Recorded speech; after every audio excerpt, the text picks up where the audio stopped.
melampaui keakuan Anda, semakin bisa menurunkan keangkaran murka Anda dalam segala bentuknya, baik yang kasar maupun yang halus. Ya, kalau yang kasar itu kan misalnya angkara murkanya termanifestasikan dalam hobi menyakiti orang lain, merugikan orang lain secara konkret gitu ya, itu kan kasar. Tapi banyak yang halus. Ya, misalnya apa? Kita maksain maunya kita kepada Tuhan. Kan dalam kacamata hukum sosial kan bukan dosa. Iya kan? Pokoknya saya mau begini. Nah itu keangkaran murkaan yang halus. Gitu. Kayaknya nggak apa-apa. Saya pokoknya kalau bisnis harus begini, menjadi ibu anak saya harus begini. Itu kayak bukan kesalahan, tetapi dalam konteks spiritual itu adalah manifestasi dari keangkaran murkaan yang halus. Nah itu yang perlu kita lampaui. Pastikan betul di dalam diri ini yang ada hanyalah kasih murni. Segala langkah kita betul-betul dituntun oleh diri sejati. Nah yang berikutnya, pastikan diri kita betul-betul terbebas dari jejak dosa yang sudah kita perbuat sendiri. Begini ya, sejauh yang saya tahu, tidak ada satu orang pun yang tidak pernah berbuat dosa. Ya, mereka yang sudah tercerahkan pun pasti ada fase-fase berbuat dosa. Ketika mereka ada dalam ketidaksadaran, ketika belum nyambung sama suami. Tetapi jika kita mau, kita bisa berada dalam posisi terbebas dari jejak dosa. Orang tercerahkan adalah mereka yang bisa membereskan jejak dosanya sendiri. Dengan apa? Ya tadi, dengan langkah-langkah kita meminta pengampunan yang sungguh-sungguh, membakar semuanya dengan api suci dan seterusnya. Nah berikutnya, pastikan juga diri Anda tidak terjebak oleh ilusi apapun itu bentuknya, baik yang berangkat dari agama maupun dari pikiran Anda sendiri. Ya, ada orang sudah merasa bebas dari agama tapi menciptakan ilusinya sendiri, ya sama aja bohong. Ya. Misalnya apa? Menganggap Tuhan tidak ada, malaikat tidak ada, itu ilusi. Kata siapa? Bukan ilusi. Dia nggak tahu tapi besok tahu. Ya. Atau menganggap yang tadi, ketika belajar spiritual tidak ada yang namanya baik buruk, tidak ada dosa. Ya. Itu ilusi. Ya. Pastikan dengan laku spiritual Anda memahami Tuhan yang nyata, memahami realitas yang memang multidimensi, memahami bagaimana hukum semesta bekerja. Ya. Nah, dan pastikan juga secara energi Anda jangan sampai ketempelan. Kalau bahasa gaulnya jangan sampai kesambet. Jangan sampai ada makhluk-makhluk atau entitas dari alam bawah itu yang nempel di dalam diri Anda. Nah, di sini saya garis bawahi, ada juga ilusi dari orang-orang yang menekuni laku spiritual. Entitas alam bawah atau makhluk kegelapan itu nggak ada. Ya, semuanya cuma proyeksi dari pikiran kita, nggak begitu. Ya, kita punya sisi gelap berupa keangkaran murkaan diri, itu iya. Tetapi di luar diri kita itu ada banyak makhluk, ada banyak keberadaan, mulai dari yang frekuensinya tinggi sampai frekuensinya rendah. Ini untuk membahasakan, ada yang punya kesadaran tinggi sama yang kesadarannya rendah, semuanya nyata. Kalau Anda belajar spiritual tidak hati-hati, Anda bisa malah kesambat dari yang rendah. Contohnya apa? Tadi Mas Luki, ya, Mas Fadi, ya, belajar spiritual lama, tapi ternyata di badannya banyak koleksi. Ya. Nah, itu yang harus kita pastikan tidak ada. Pastikan badan ini menjadi kuil suci. Artinya apa?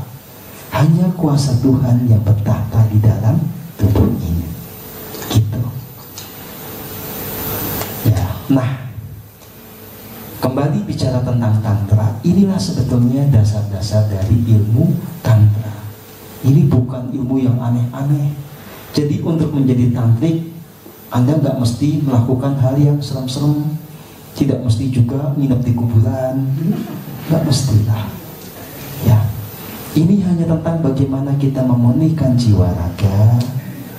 Kita semakin terhubung kepada Tuhan yang ada di dalam diri kita, semakin hidup di dalam kebijaksanaan yang agung. Nah, kalau fondasi ini sudah bisa Anda penuhi, akan terjadi transformasi berikutnya, ya. Jadi kalau Anda misalnya pernah mendengar tentang cakra, kundalini, sebetulnya itu adalah bagian-bagian dari proses ketika kita semakin bertumbuh. Ya, misalnya gini, bisakah kita cakranya terbuka atau selaras paripurna kalau kita masih punya sakit hati, punya dendam? Nggak mungkin. Mungkinkah cakra solar plexus kita itu terbuka sempurna kalau kita masih tidak bisa menerima kehendak Tuhan, masih suka ambisius? Nggak mungkin, ya. Bahkan ya, cakra dasar yang menghubungi kita dengan bumi ini tidak akan terselaraskan kalau kita tidak punya rasa hormat kepada bumi. Cakra seks juga tidak akan terbuka paripurna kalau kita juga masih memendam trauma, ya, terutama yang kaitannya dengan pasangan. Ya, orang-orang yang punya trauma dengan pasangan itu pasti cakra seksnya bermasalah. Ya, misalnya pernah menjadi korban kekerasan verbal maupun korban kekerasan fisik, itu pasti cakra seksnya bermasalah. Dan nanti dampaknya kreativitasnya terganggu. Jadi untuk menyelesaikan itu semua, hal-hal yang manusiawi tadi harus kita bereskan.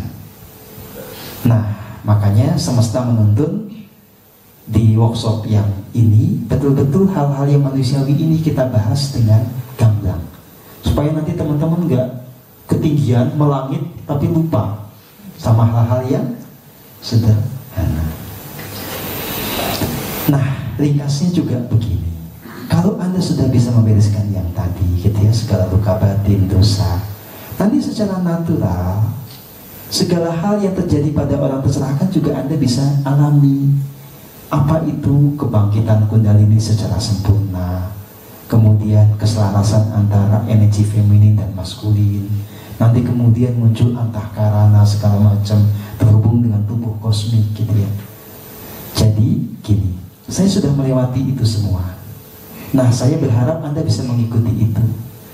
Nah, hanya yang kadang-kadang saya lupa, teman-teman itu seringkali punya kesulitan untuk menyelesaikan hal-hal yang buat saya sederhana banget gitu.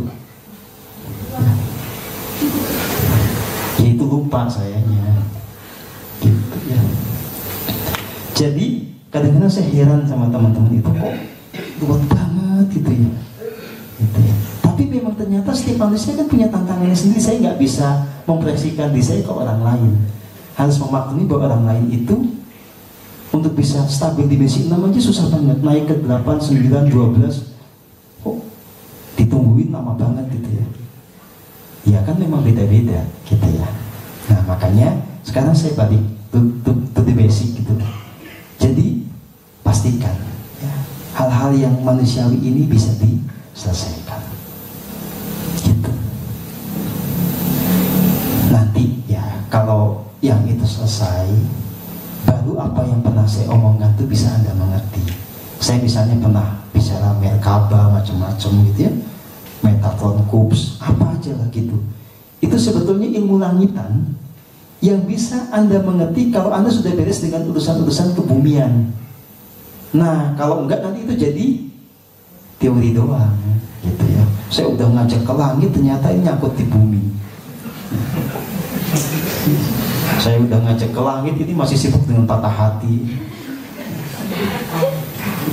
Ya, makanya saya ini sekarang workshop ini kalau bahasa saya ini workshop yang paling membumi.